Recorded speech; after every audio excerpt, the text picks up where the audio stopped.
السلام عليكم ورحمة الله.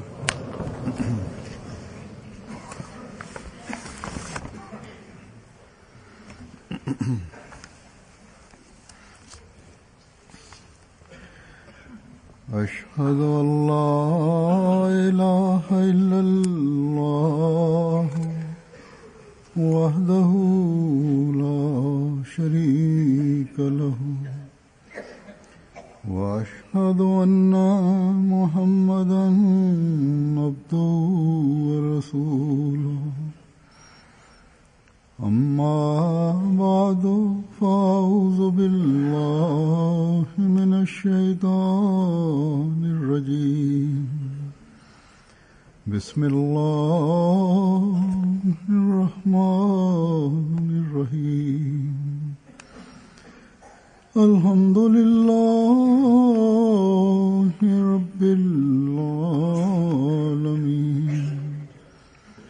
الرحمن الرحيم مالك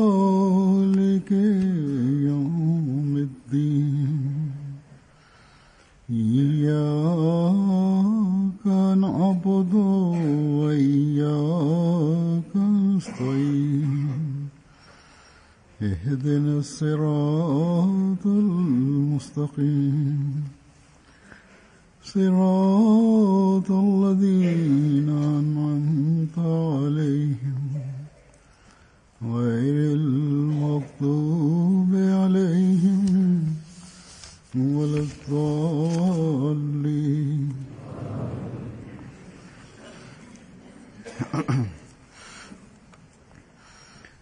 Allah Ta'ala ke fadl se dengan karunia Allah Subhanahu wa taala, hari ini di Kadian jalsa salanah tengah dimulai.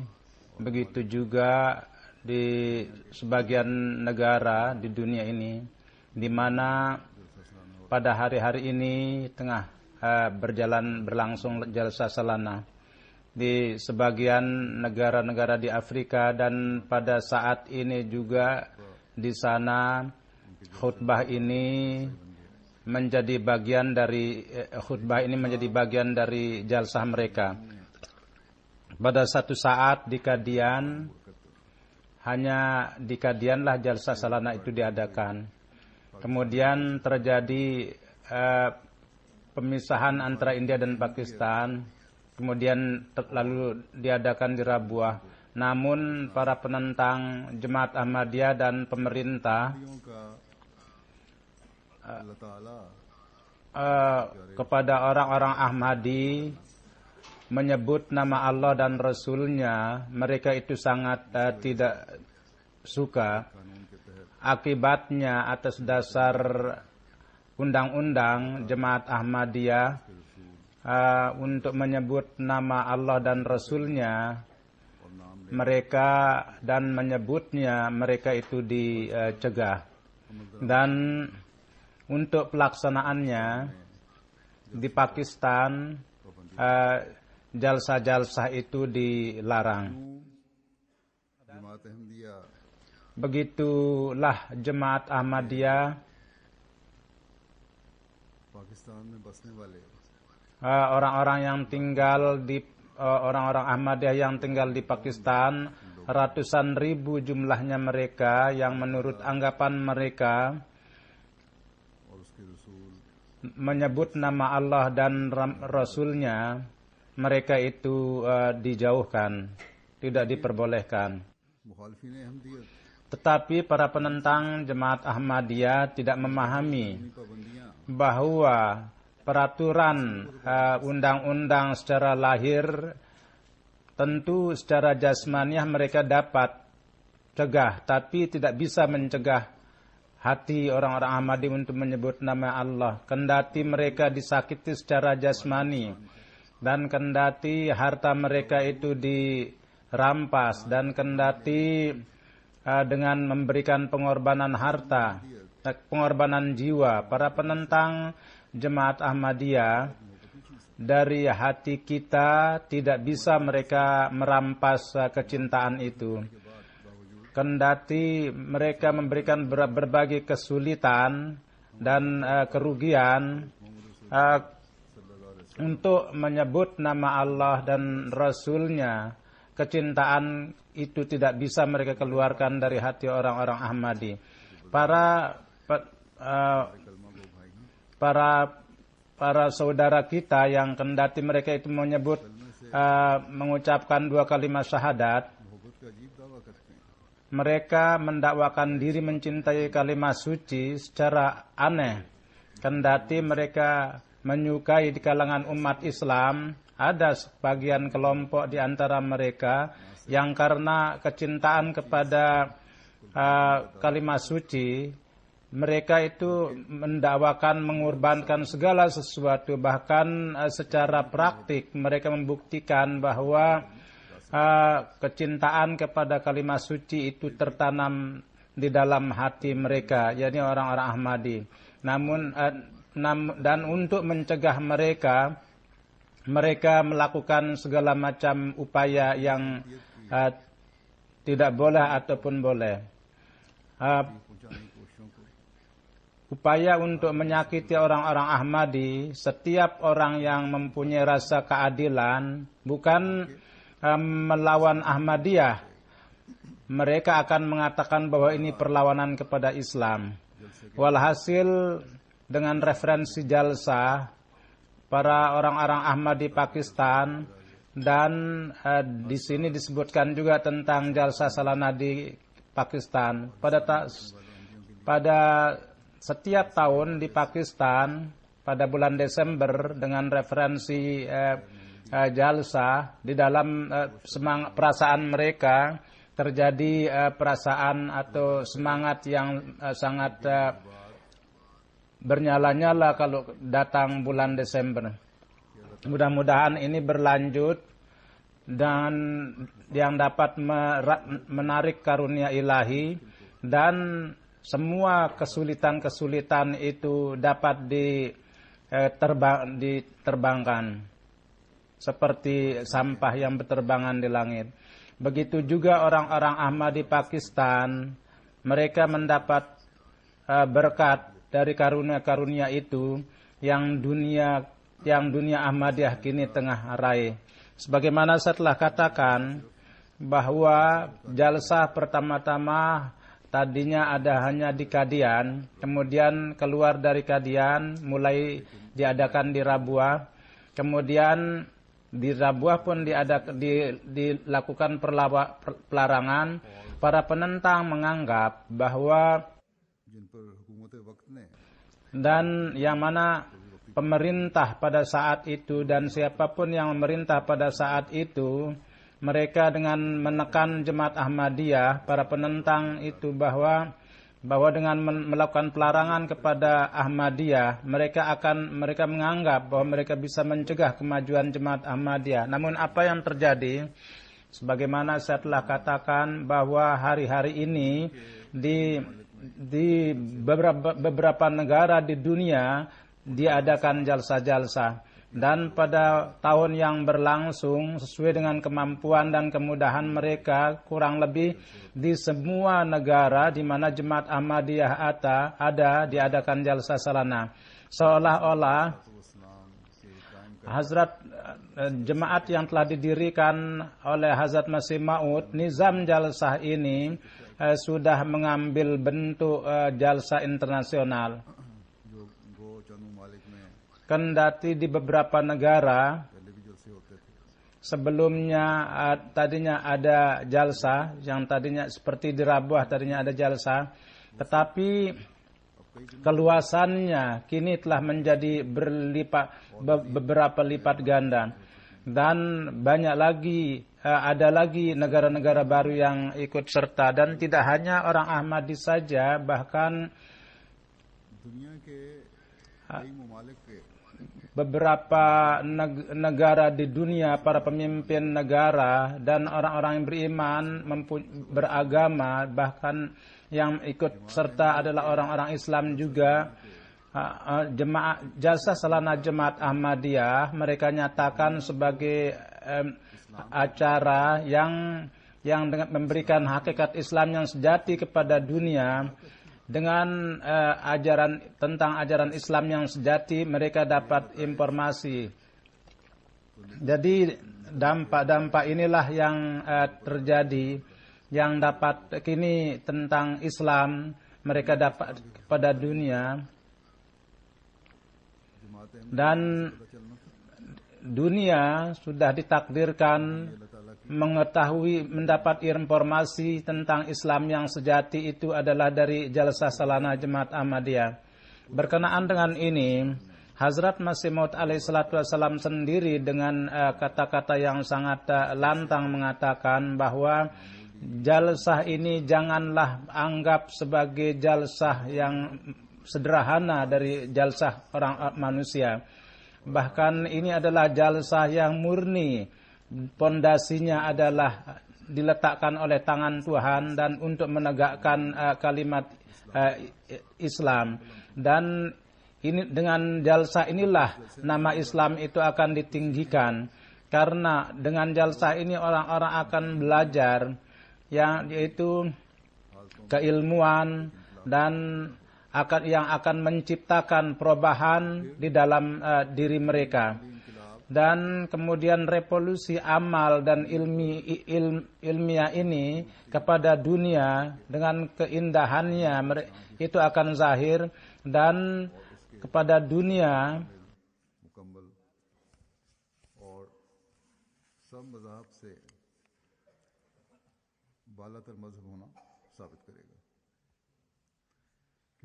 jadi jalsa inilah yang akan membuktikan ketinggian Islam dari semua agama yang kepada semua agama. Bahkan ini mendapat dukungan sepenuhnya dari Allah Subhanahu wa taala. Dan beliau mengatakan bahwa beliau bersabda bahwa pondasi daripada jemaat ini diletakkan sendiri oleh tangannya dan dunia, dan untuk itu bangsa-bangsa tengah disiapkan, karena ini merupakan pekerjaan dari Tuhan yang Maha Kuasa, yang tidak ada yang tidak mungkin. Tidak lama lagi akan datang zaman, bahkan zaman itu dekat, bahwa di dalam agama ini tidak akan tinggal lagi orang-orang yang mencintai dunia, dan tidak pula orang-orang yang menyembah hawa nafsu. Dan jadi para penentang-penentang yang mempunyai hawa nafsu duniawi dan orang-orang yang mencintai Khawarij tidak akan tersisa. Dan untuk dia akan menegakkan, inilah jalan yang dibawa oleh Al-Quran, dan inilah jalan yang Rasulullah Sallallahu Alaihi Wasallam dengan yang diajarkan oleh Rasulullah kepada para sahabatnya. Inilah petunjuk-petunjuk yang terus para orang-orang siddiq dan orang-orang saleh terus dapatkan, dan inilah yang akan terus berjaya. Barang siapa yang punya telinga, dengarlah. Selamatlah mereka orang-orang yang terbuka jalan yang lurus kepada mereka.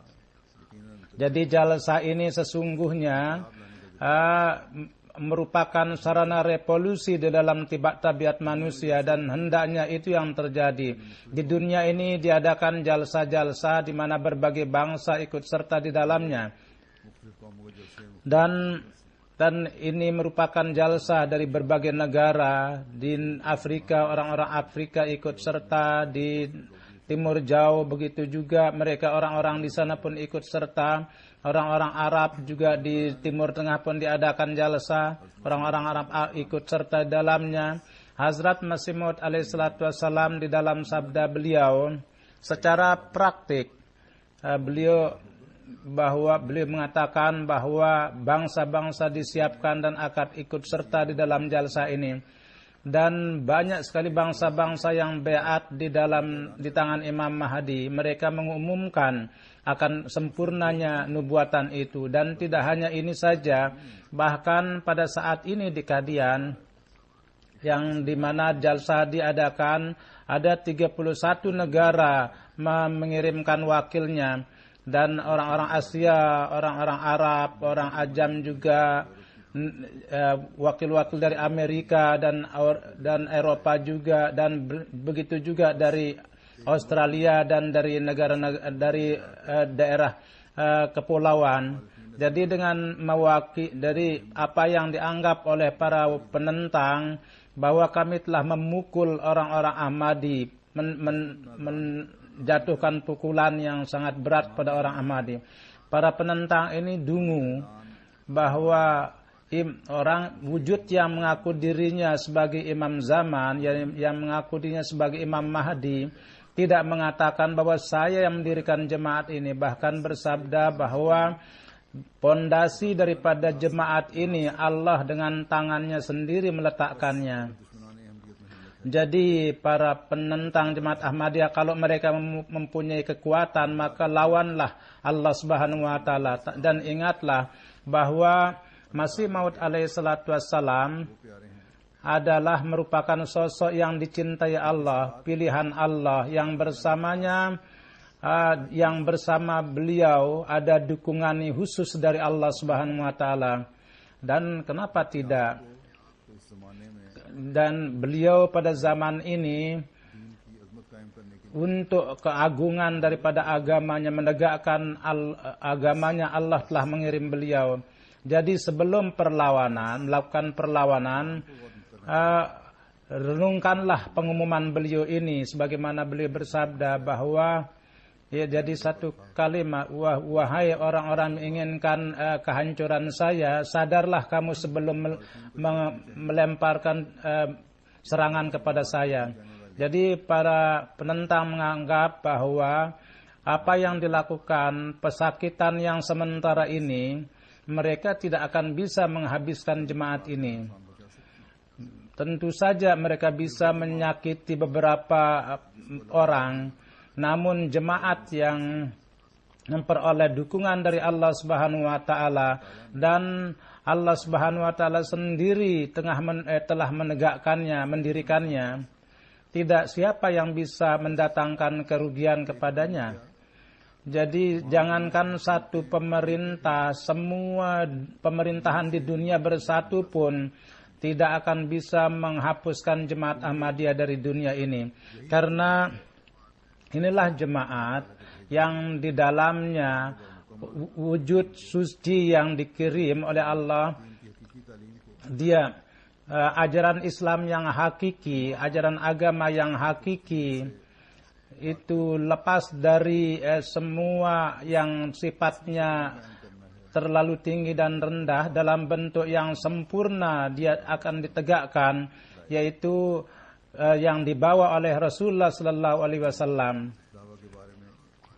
Berkenaan dengan pendakwaan ini, bahwa jemaat ini apa, Hazrat Masih Maud alaihi salatu wasallam juga bersabda bahwa tidak ada kekuatan dunia yang bisa menghancurkannya. Beliau bersabda bahwa pekerjaan yang untuk menzahirkan keagungan Rasul dan untuk membuktikan kebenaran Rasulnya, yakni Allah sendiri yang meletakkan pondasinya, dan untuk menjaganya malaikat sendiri yang menjaganya, maka siapa yang dapat menghancurkannya? Ingatlah bahwa jemaat saya ini, kalau ini merupakan bisnis saya, maka namanya dan tanda-tandanya akan hapus.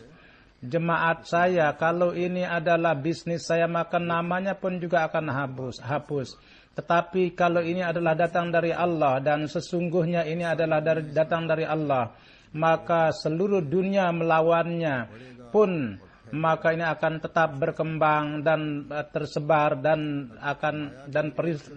malaikat akan menjaganya. Beliau bersabda, kalau satu orang pun tidak ada beserta saya dan tidak ada yang mau menolong saya, maka saya yakin bahwa jemaat ini akan memperoleh kemenangan. Jadi inilah kalimat-kalimat yang sangat agung, dan Allah Subhanahu wa taala गवाह बनाकर अल्फाज पेश किए गए। memberi dengan bersaksi pada Allah, beliau mengucapkan kata-kata. Jadi bagaimana para penentang berusaha lalu mereka memperoleh kesuksesan dalam usaha mereka. Tapi kita pun juga harus ingat bahwa हमारी भी कुछ जिम्मेदारी है। kita pun juga mempunyai tanggung jawab. Kita mengadakan jalsa dan ikut serta dalam jemaat Ahmadiyah. Kita pun juga harus ingat bahwa tidak ada jemaat ini bukan jemaat yang sederhana yang didirikan oleh Hazrat Masih Maud alaihissalatu wassalam, dan tidak pula jalsa ini merupakan jalsa yang biasa yang beliau jalankan, dan tidak pula seorang Ahmadi dikatakan sebagai Ahmadi mempunyai kedudukan yang sederhana, bahkan mempunyai tanggung jawab yang sangat besar. Seorang Ahmadi, beliau bersabda, Hazrat Masih Maud bersabda bahwa kalau ada yang lemah, kalau mereka lari, kalau seluruh dunia meninggalkan saya, Tuhan tidak akan meninggalkan saya. Inilah janji beliau. Jadi kepada orang Ahmadi ini merupakan tanggung jawab yang sangat besar. Setiap orang Ahmadi inilah tanggung jawab mereka yang Hazrat Masih Maud alaihissalatu wassalam, yang mereka mendakwakan diri beat di tangan Hazrat Masih Maud alaihissalatu wassalam, bahwa di dalam dukungan Allah Subhanahu wa taala untuk memperoleh bagian di dalam itu harus menciptakan revolusi dalam dirinya yang Hazrat Masih Maud alaihissalatu wassalam ingin lihat di dalam diri orang-orang yang beriman pada beliau. Jadi kita tidak cukup hanya ikut serta dalam jalsa, bahkan perlu mengintrospeksi diri kita. Kita perlu ikut serta di dalam kalangan orang-orang yang mereka mendapat menjadi pewaris daripada doa-doa Hazrat Masih Maud. Banyak orang yang berdoa kepada saya bahwa doa-doa Hazrat Masih Maud yang ikut serta, untuk mereka yang ikut serta dalam jalsa, mereka pun juga ikut serta menjadi pewaris dari doa-doa itu. Apakah untuk menjadi pewaris dari doa-doa itu, apakah itu cukup bahwa kita ikut serta di dalam jalsa dengan mendengar jalsa 3 jam, 4 jam, lalu kita teriak mengucapkan nari takbir, itu tidak cukup. Bahkan sebagaimana saya telah katakan bahwa untuk menjadi pewaris dari doa-doa itu kita perlu introspeksi diri kita. Bahwa apa yang kita tengah dengar dan lingkungan yang menciptakan semangat di dalam diri kita ini hanya bersifat sementara, atau hendaknya itu menjadi bagian daripada hidup kita. Jadi kalau pengaruh ini terjadi pada saat jalsa, maka kita dengan janji ini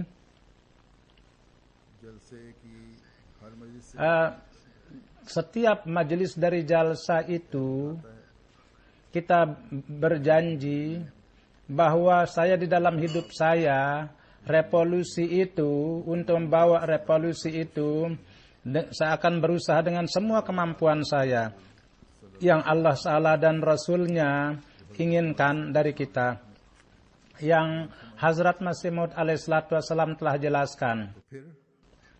Maka kemudian doa-doa Hazrat Masih Maud alaihissalatu wassalam akan menjadi pewaris dari doa-doa beliau. Kalau tidak,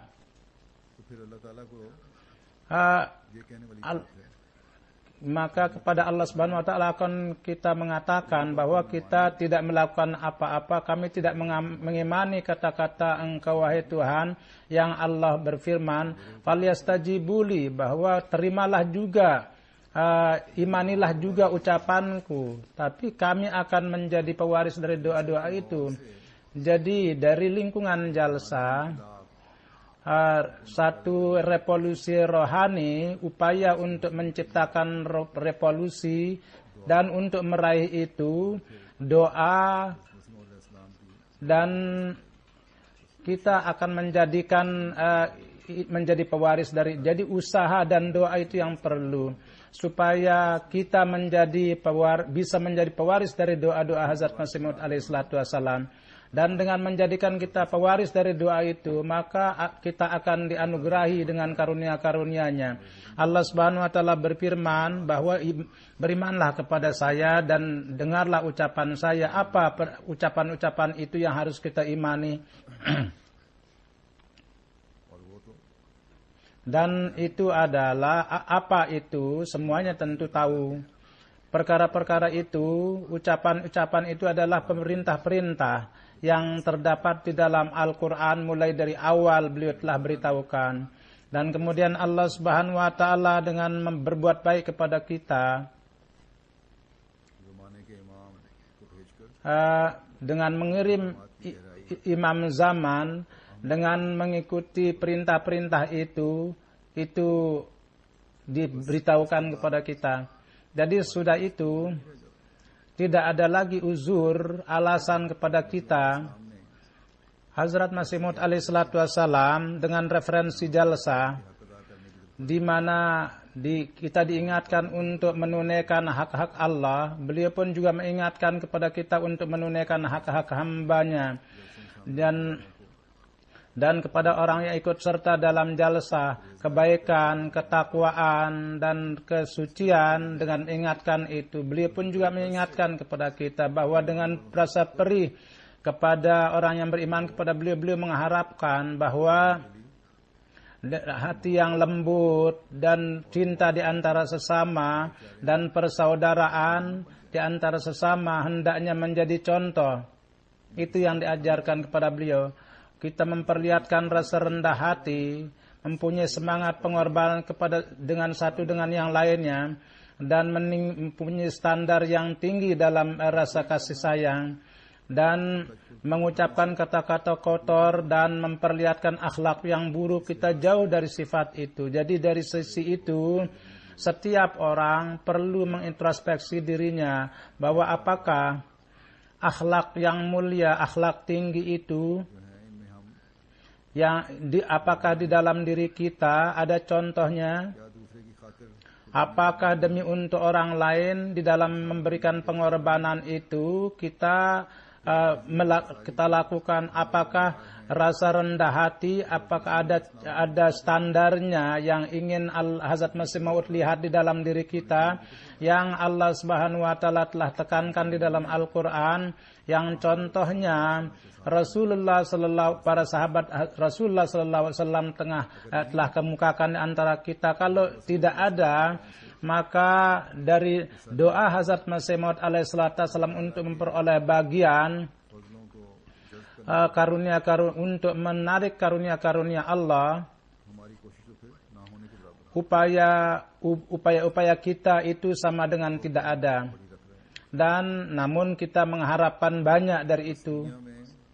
Jadi di dunia ini, orang yang ikut serta dalam jalsa, yang termasuk di berbagai belahan dunia yang ikut serta dalam jalsa, dan umumnya dan khususnya mereka yang ikut serta dalam jalsa di Qadian, mereka ikut serta di kampung Hazrat Masih Maud alaihi salatu wassalam, dan Hazrat Masih Maud alaihi salatu wassalam mereka merasakan rasa perih Hazrat Masih Maud alaihi salatu wassalam itu, yang pernyataannya beliau nyatakan kepada orang yang ikut serta dalam jalsa.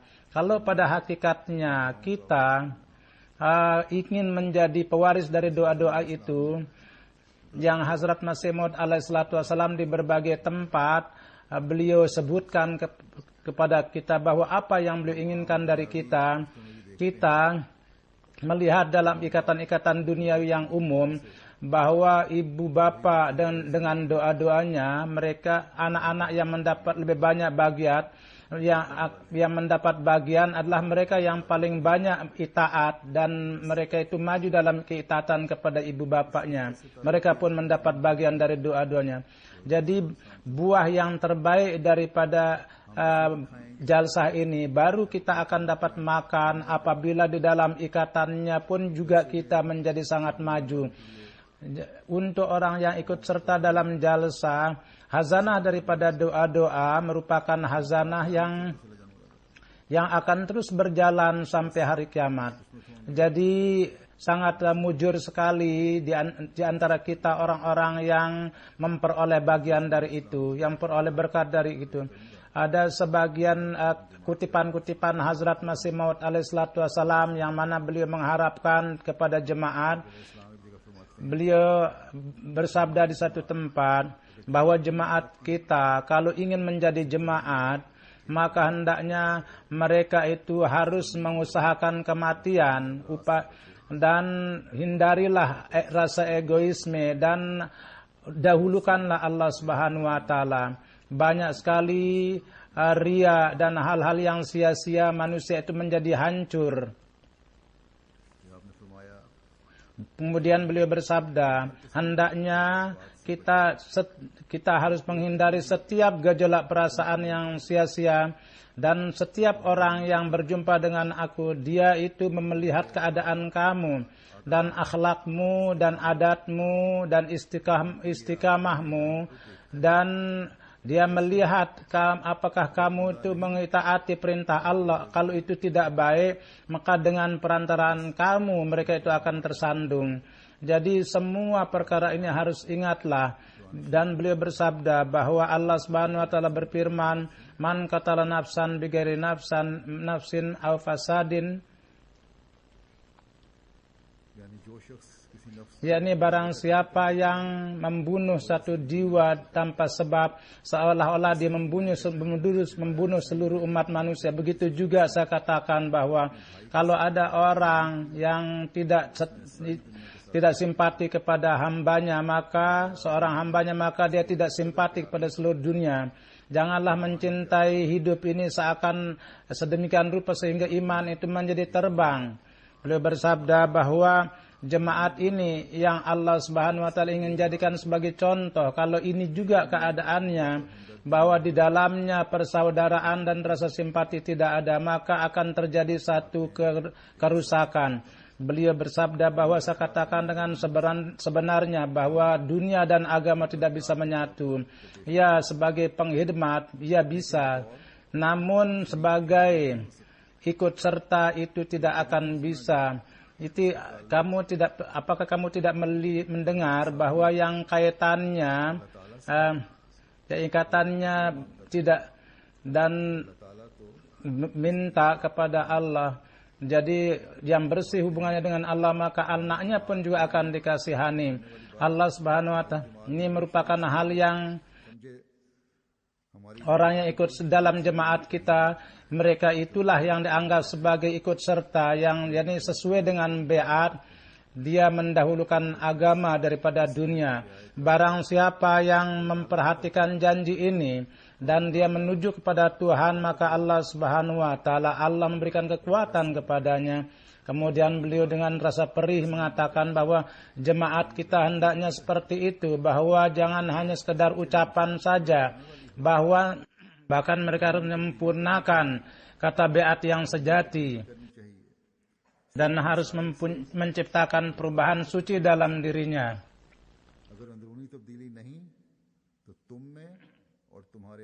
Kalau tidak ada perubahan dari dalam, maka di antara kamu dan orang yang beat tidak akan ada bedanya. Mintalah kepada Allah pada waktu sholat dan dengan sedekah dan dengan segala wallazina jahadu fina, ikut sertalah kamu di dalamnya. Jadi ini beberapa nasihat yang saya ambil. Yani Hazrat Masih Maud alaihissalatu wassalam nasihatkan untuk standar rohani dan jasmani untuk meninggalkan itu. Beliau menasihatkan yang tidak terhitung. Kita hendaknya dengan memperhatikan itu di dalam diri kita dan orang-orang gair, kita harus berusaha menciptakan perbedaan. Tanpa itu, maksud beat itu kita tidak bisa penuhi.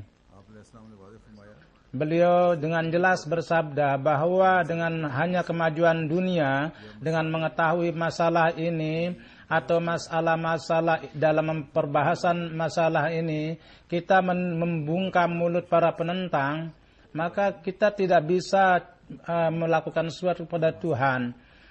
bahwa kita telah memperoleh ilmu.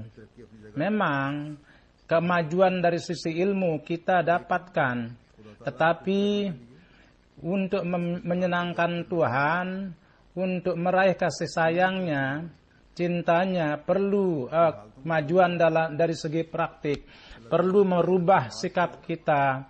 Perintah-perintah Allah kita harus aplikasikan di dalam diri kita. Kita perlu ikut serta di kalangan orang-orang yang berkenaan dengan mereka. Allah berfirman, wallazina jahadu fina, yakni mereka itu adalah orang-orang yang berusaha berjumpa dengan kami. Jadi usahanya dia lakukan usaha itu dengan pengorbanan, doa dan sholat. Mereka lakukan permohonan itu dengan bersedekah dan berderma. Setiap cara mereka tempuh yang dengannya Allah menjadi reda. Maka kepada orang-orang yang seperti itu, dengan melihatnya Allah berfirman, lanahdiyannahum subulana, bahwa kami pasti akan memperlihatkan kepada mereka jalan untuk berjumpa dengan kami.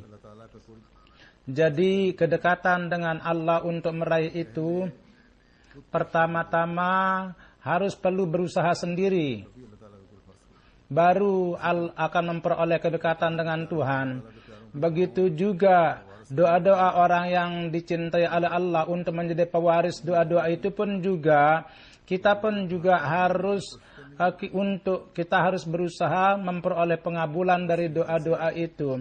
Jadi jalsa ini untuk menjadi pewaris dari doa-doa itu, lingkungan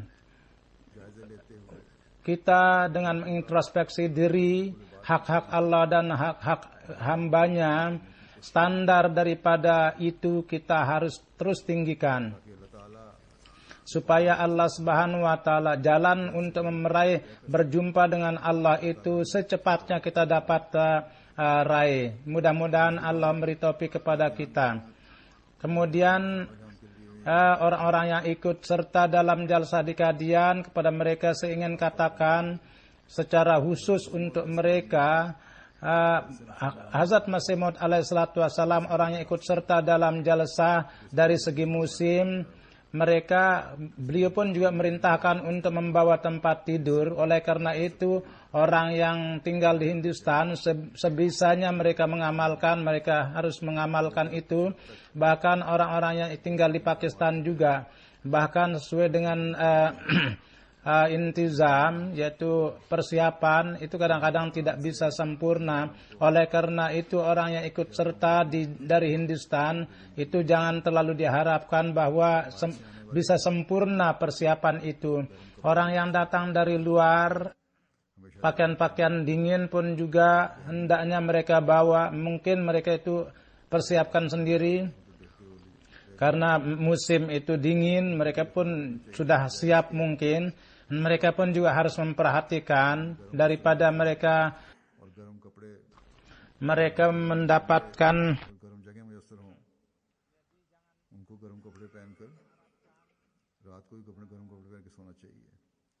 dan apakah mereka itu disiapkan pakaian-pakaian dingin atau kamar-kamar yang jadi kalau kini tidak dingin itu tidak begitu keras, sebelumnya itu dingin itu sangat keras sekali, namun kini ada perubahan dari segi temperaturnya. Pada saat itu pun juga tamu-tamu datang dan mereka memberikan pengorbanan untuk terlaksanaan jalsah itu. Dengan memperhatikan kondisi amal untuk meraih karunia-karunia Allah, orang-orang yang datang dari Eropa pun juga mungkin mereka merasakan dingin di sana, karena di sini ada semua sarana-sarana itu ada.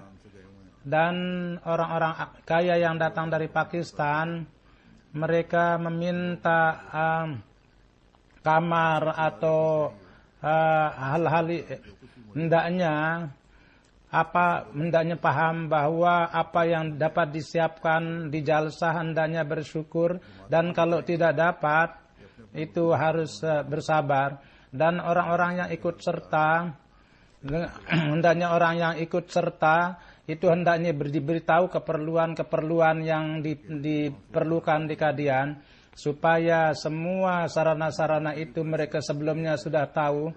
Dan namun jemaat yang tinggal di luar, mereka pun juga mengirimkan. Jadi hendaknya ke depan harusnya ingat bahwa apa yang pimpin pusat minta, peraturan-peraturan itu hendaknya harus sediakan, pusat harus menyediakan itu. Karena kalau tidak, orang-orang itu akan merasa kesulitan.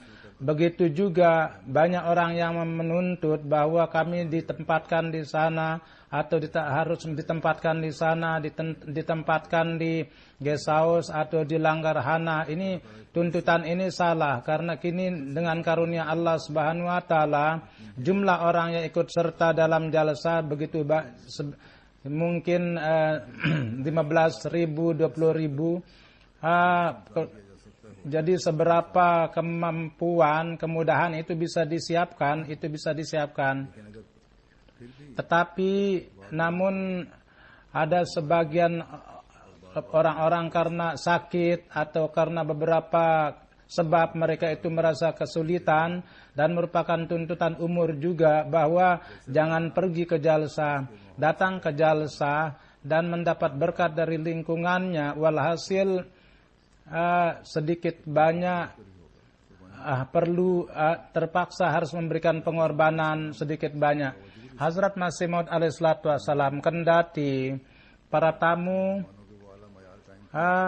beliau membuat standar tinggi untuk para tamu, namun pada hari-hari jalsah pun beliau bersabda bahwa perlakuan itu harus secara umum. Jadi oleh karena itu tuntutan itu tidak ada. Jadi jangan ada tuntutan secara khusus untuk kemudahan sendiri. Di Qadian kini dengan karunia Allah Subhanahu wa taala, tempat tinggal, akomodasi sebagaimana saya katakan sesuai dengan firman Allah, wasi'wa makanataka, di sana pemandangannya terlihat oleh orang-orang yang jalsah, pemandangan itu tambah menjadi lebih bagus. Dan usaha-usaha itu pun diusahakan bahwa seberapa bisa kemudahan-kemudahan itu dipersiapkan. Namun sebagian secara luas persediaan itu tentu belum sampai ke sana. Oleh karena itu para tamu yang biasa meminta, kalau mereka itu susah, maka minta bantuanlah dengan kerjasamalah dengan para pengurus, dengan para dan carilah bahwa kita dengan kalian dengan datang di kampung Hazrat Masih Maud alaihissalatu wassalam, hendaknya sebanyak-banyaknya mengambil berkat dari itu, dan bukannya mendahulukan usaha-usaha kemudahan-kemudahan dunia. Carilah apa yang Hazrat Masih Maud alaihissalatu wassalam inginkan dari kita. Dengan karunia Allah Subhanahu wa taala hanya 1-2 semuanya orang-orang yang ikut serta dalam jalsa, mereka itu merupakan contoh daripada keikhlasan ketika mereka itu datang, baik itu datang dari Amerika, Eropa, dengan sampai mereka di kota Hazrat Masih Maud alaihissalatu wassalam, aneh sekali kondisi kerohanian mereka. Itu tercipta warna yang sangat unik. Jadi ada beberapa yang sebagian, yakni orang-orang Ahmadiyah lama, kalau ada laporan itu tentu dari mereka. Jadi kepada mereka yang keduniawian itu telah menguasai mereka, saya katakan kepada mereka, lihatlah keikhlasan orang-orang yang dulu. Dan setiap orang yang ikut serta bukannya menuntut perkara-perkara itu, hendaknya lingkungan rohani itu hendaknya kalian berusaha meleburkan diri. Pada hari-hari ini secara khusus, di mana beliau untuk berdoa untuk keyakinan dan iman, khususnya untuk kemajuan jemaat dan ikatan dengan khilafat, dan untuk terus maju di dalam ikatan itu pun juga teruslah berdoa. Dan Hazrat Masih Maud yang beliau harapkan kepada jemaat beliau untuk meraih itu pun berdoalah. Doa-doa orang mukmin untuk adalah menolong satu dengan yang lain. Jadi untuk jemaat dan untuk khalifah dan untuk orang lain, untuk berdoa, orang yang berdoa sendiri pun juga akan menjadi pewaris insyaallah, dan akan menjadi memperoleh bagian dari doa-doa yang Hazrat Masih Maud alaihissalatu wassalam telah panjatkan untuk jemaat beliau, sebagaimana untuk suksesnya jalsah dan untuk suksesnya dari setiap musuh, itu pun juga berdoalah. Dan dimanapun juga musuh itu bisa saja mereka melakukan kesulitan untuk kita. Hazrat Masih, dan untuk sempurnanya doa Hazrat Masih Maud dapat kita melihatnya. Untuk itu pun juga berdoa. Siang malam kalian jalanilah dengan doa-doa dan mengingat Tuhan, baru kalian dapat meraih karunia-karunia dari jalsah itu. Mudah-mudahan Allah memberi taufik kepada kita semua.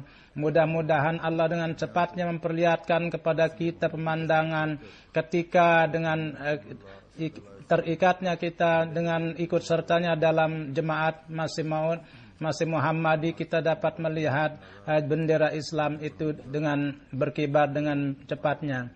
Jadi saya akan mensolatkan jenazah Ahmad Samsir Sukya Sahib dari yang pada tanggal 24 Desember 2014 beliau wafat di Mauritius. Innalillahi wa inna ilaihi rajiun.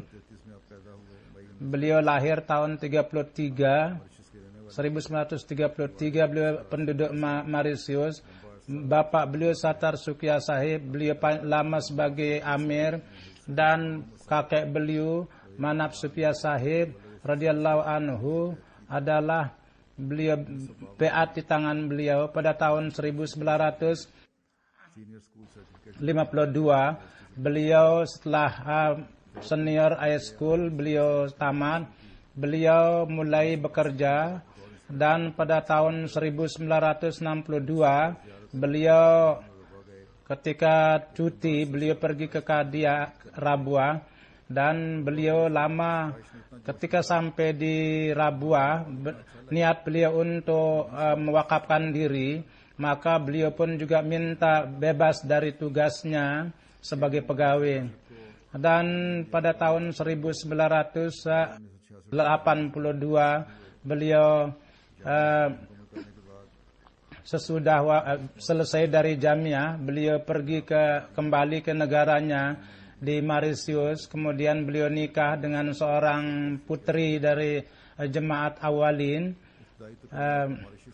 dan kemudian beliau ditugaskan di Mauritius. Sesudah itu dari bulan Juli sampai tahun 1977 beliau bekerja di Afrika, kemudian pergi ke Rabua dan beberapa lama kemudian beliau kembali ke Ivory Coast, dan pada tahun 1981 beliau pindah ke Benin, dan pada bulan April beliau mendapat taufik untuk berkhidmat di Benin. Kemudian pada tahun 1987 beliau bebas dari tugas, namun terus mengerjakan tugas terjemahan. Beliau menjalani tugas-tugas beliau di Afrika dengan keadaan susah. Di Benin beliau membuat masjid juga atas nama bapak beliau, dan selain di Mauritius, di Madagaskar, dan beberapa dapat topik untuk bertablik. Dan pada saat beliau banyak melakukan terjemahan, beliau menerjemahkan dalam bahasa beliau buku-buku jemaah. beliau mendapat taufik menerjemahkan Kistinu dalam Batranu dalam bahasa Prancis, dan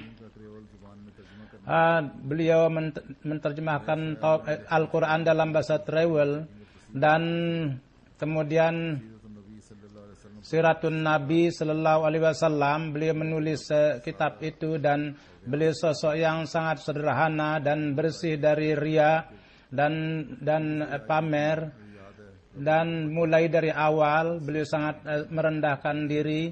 Saya ingat beliau memberikan tugas-tugas jalsa salana. Beliau sosok yang sangat merendahkan diri. Beliau selalu sangat supel dalam pergaulan, dan beberapa hari sebelumnya ada 4.000 euro. Beliau ada seorang Ahmadi yang ketika keluarganya tidak bisa membantunya, maka beliau dengan diam-diam membantunya. Dan kepada para guru-guru yang di Rabuah yang mendidik beliau sangat selalu mengenang, dan mudah-mudahan Allah meningkatkan derajat beliau. Sebagaimana saya katakan bahwa saya akan mensalatkan salat gaib jenazah beliau.